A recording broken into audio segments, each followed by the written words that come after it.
Masing-masing kelompok biasanya menguasai satu lubang tambang.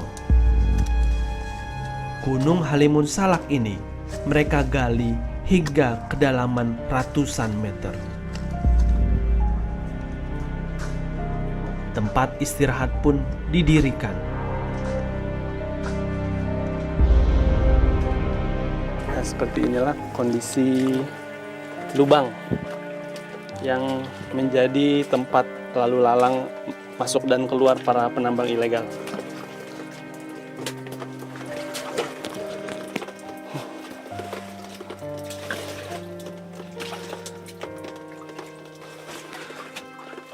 Kalau kita lihat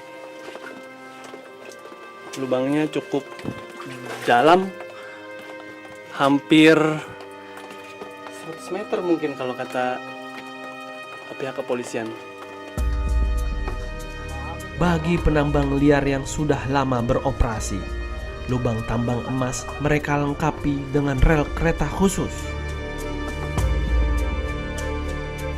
Tujuannya untuk membantu mengeluarkan galian tanah dari perut bumi yang mengandung emas. Itu seperti apa sih biasanya modus cara kerja mereka tuh? Ini mereka gunakan tambang ini tambang konvensional, tapi dipakai rel kereta ini. Mereka mencuri dari tambang pemerintah yang ada, yaitu yang ada di sekitar sini, tambang yang dikelola oleh pemerintah. Mereka ambil di jalurnya kurang lebih masuk lebih dari 100 meter. 100 meter? Ya. Oke. Ini mereka ambil di tengah dan mereka umpan di sini. Jadi salah satu modus yang digunakan, salah satu boleh dibilang ini tambang ini termasuk yang paling lengkap nih, karena pakai kereta pakai kereta.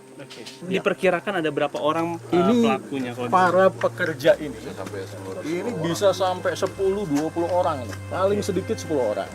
Oke, ada listrik juga tuh ya Pak? Ada listrik yang mereka ambil pakai genset ini ada kabelnya.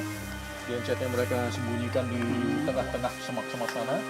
Mereka bisa ngecas handphone dan sebagainya. Disinilah tempat mereka hidup sehari-hari dan cukup bertahan lama.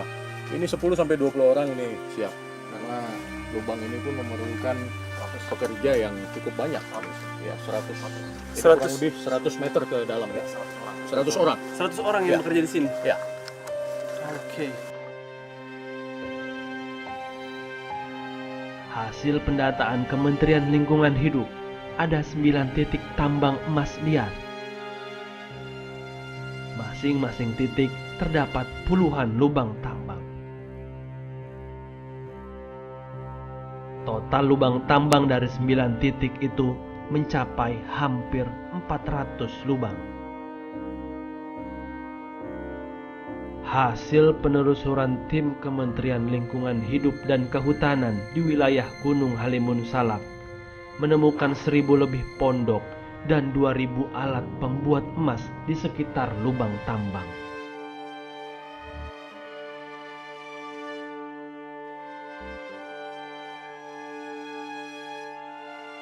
Selain aktivitas tambang ilegal, konversi lahan menjadi perkebunan dan pemukiman di hulu Kabupaten Bogor juga turut memicu bencana longsor hingga ke kabupaten tetangga.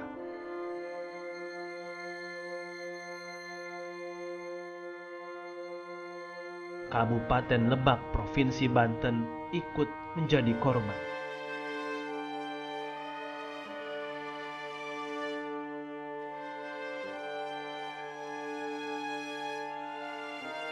Ini satu das, ini Lebak nih, ini yang daerah Lebak tadi. Jadi ini hulunya, dia mengalir ke sini tuh aliran airnya. Jadi sebenarnya hulunya sendiri pun sudah rusak. Nah ini rusak mengalir ke bawah, ya jadi kayak semacam double kerusakan begitu lah.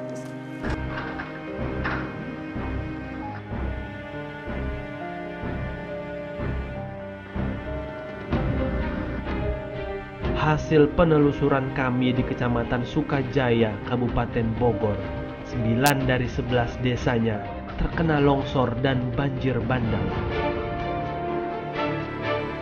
Secara geografis, desa-desa tersebut memang berada di kaki Gunung Salak. Tak hanya rawan diterjang longsor, keberadaan pemukiman di lereng gunung itu bisa menjadi pemicu longsor. Jadi memang tipikal tanah di Sukajaya ini memang begini Pak, tipikalnya lempung-lempung gitu. Ya, tipikal betul. Strukturnya gini, anatominya seperti ini. Oke. Tanah di Kecamatan Sukajaya ini. Ini dulunya tanah perkebunan, Oke. hutan produktif, kebun teh dulunya. Kebun teh dan perkebunan cengkeh milik masyarakat. Gitu dulunya ya. Jadi hutan produktif.